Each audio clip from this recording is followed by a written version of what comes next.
go through a night like that because it was one of the most horrific nights. Probably the most horrific night of my life. That first night where the ceasefire broke.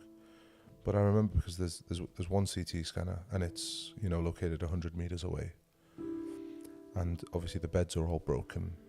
They don't. Sometimes the wheel doesn't work very well, so you can't wheel people to the CT scanner, or not all the beds can. So I would be holding people like this, holding their chest strain and running to the CT scanner because I need to get them down onto the CT scanner, and I would then run back and start seeing other patients because there was only about 12 doctors and there was about 300, 400, 500 patients, all dying, injured, missing limbs, burns, and there was only 12 of us, and there was a handful of nurses, and that was it.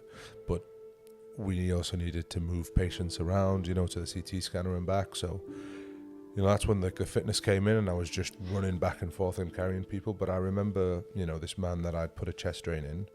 I put the chest drain in him outside the hospital because the hospital was so full, and I put him on the CT scanner to scan him, and he died on the CT scanner. And we didn't even have any time to, move him into a room or anything like that. So we just picked him up and just put him on the floor and brought the next person in, and he was just dead on the floor. And I remember going back to the emergency room and seeing more patients and more children and things like that. And I took back some more patients. And by the time I got back in the CT scanner room, there was like 4 bodies just on the floor that were dead, and these were people who died either just immediately after or while they were having a CT scan. And there's only one CT scanner in the whole north of Gaza, so you get a mass casualty event of 300-400 people. Most of them need a CT scan from shrapnel and things like that, and they're all waiting for a CT scanner.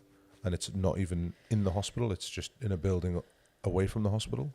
People just die waiting for a CT scanner. They die on the CT scanner.